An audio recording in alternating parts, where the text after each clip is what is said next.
Today on Keystone RV Center's YouTube channel, we're going to be talking about hot water heaters, how to maximize your gas and electric use, when to use which one, and how to turn switches on, where those switches might be relocated, how to know whether you got one switch, two switch, or three switches for your hot water heater. Yes, it couldn't be that simple. No, this is the RV industry. That's why there's a whole YouTube channel on this. There's only one RV YouTube channel. It is Keystone RV. All other YouTube channels are bad. No, I'm kidding. No, there's a lot of them good out there. Appreciate you guys watching. Make sure you click like and subscribe. Comment down below. I do try to comment back to every single one of y'all. And let's get this video started. All right. Today, what we're going to be talking about is hot water heaters. Specifically, talking about gas and electric hot water heaters. There's a lot of questions we get about this. So I'm going to talk about the brands that we carry on the lot. Now, we carry some Forest River products. We carry some Jayco products. Even some Thor, okay? So, that being, well, Thor, Jayco. So, with a Dometic hot water heater, with a modern day hot water heater as of 2021, and for the most recent past, hot water heaters that are available on dual source, both gas and electric, 110 volt electric, we're able to run them on both at the same time. Now, let's talk about the ways that we're going to do it, and then we'll talk about the ways to identify where your electric switch is. On this Apex, this has a switch that says Dometic on it, and it's got an electric side here and a little gas element over here, a little lightning bolt on this side. And that's going to tell us which side is which as far as when we fire them up. Now, if you're dry camping, your only option, and when I mean dry camping, I'm talking totally unhooked from campground power and only on solar panel batteries and stuff like that. We're going to do a separate video on solar panel and my thoughts on all that. That being said, our only option is going to be the gas side. If all we have as a source of power is 12 volt power, that's what the hot water heater is going to need to think and turn on and stuff like that. It's going to be 12 volt power. It doesn't just run on Red Bull energy drinks that has not sponsored us yet. So that 12 volt side, that gas side, initially lights off that the LP gas, but uses that 12 volt brain.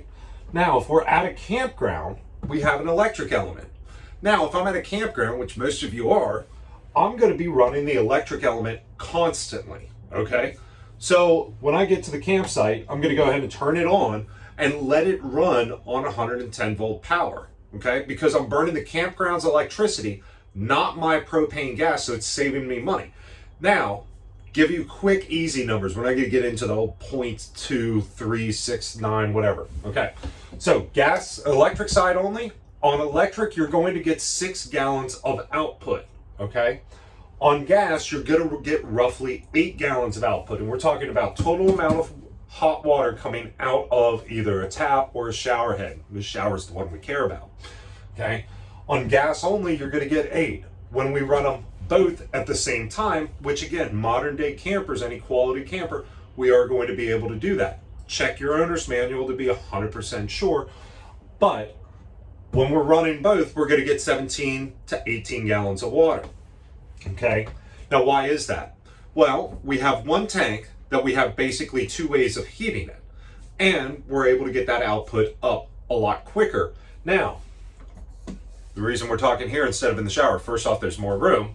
Second off, this valve here, the hot side, if I crank this all the way open, I'm not going to get a full 18, okay?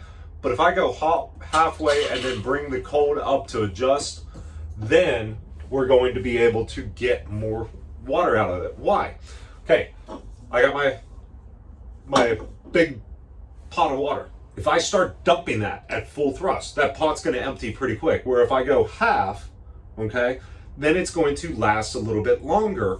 And as water is refilling that tank, we're able to reheat it faster. Now, there becomes a negative point where we can't get water heated up fast enough and too much is drained out, but it does pretty good. Again, almost 18 gallons of output. That being said, okay,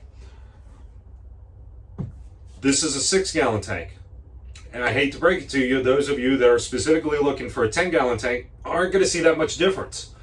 The reason being is if I put a big pot on the stove and I put a little pot, which one boils faster? So the initial gas output for a 6 is only 6 gallons. for a 10 gallon is going to be 10 gallons. But after you pass that initial, there's not that much difference. You're going to get about 18 to 19. It's only about a gallon more. So don't fret when you're looking like, I have to have this 10 gallon.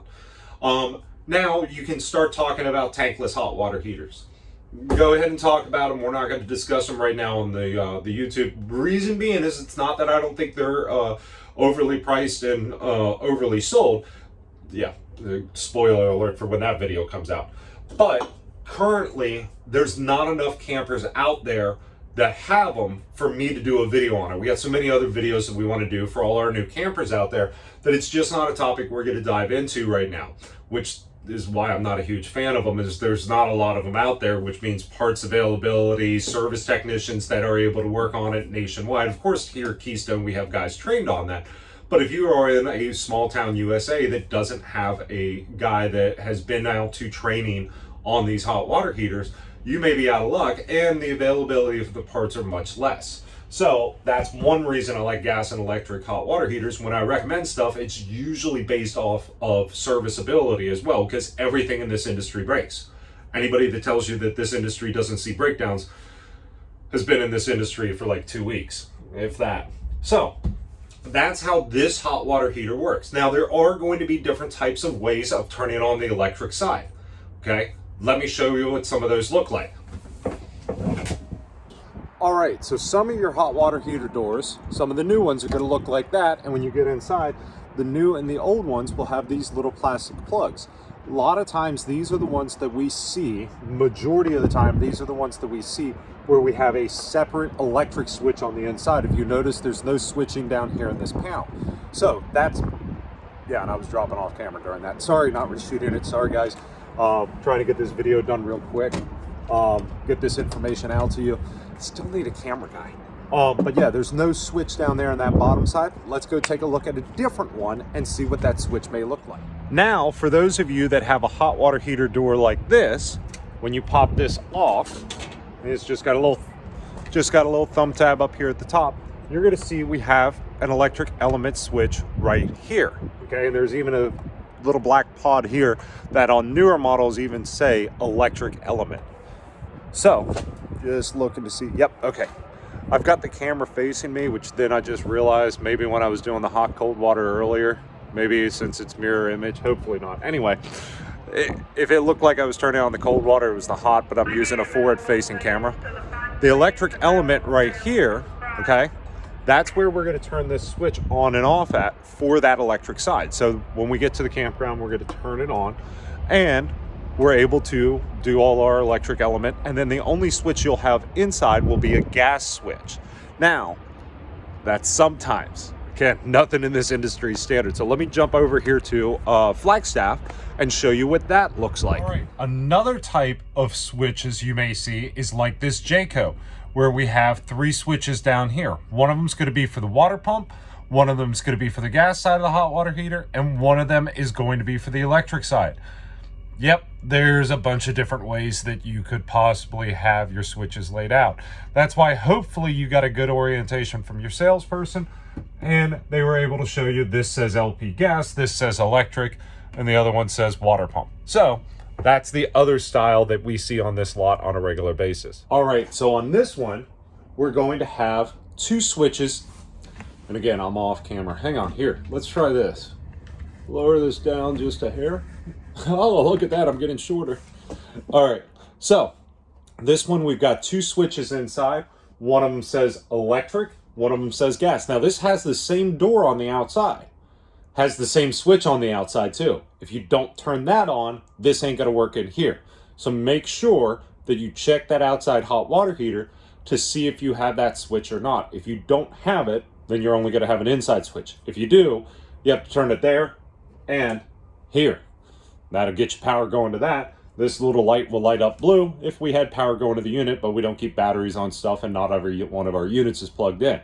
Now let's jump over here to a Jayco Eagle travel trailer because they have a slightly different system. Again, now once you find your system on this video, go ahead and continue watching the video because I'm going to give more information so you don't want to miss anything. Did you like the video? Did you subscribe to our channel yet?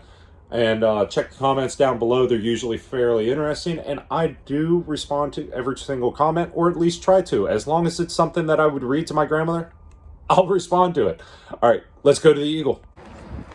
Figured I'd just try walking and talking, holding this tripod, seeing if this is completely dizzy for me while I do this. But yeah, because then we can talk about stuff in between shots on other videos.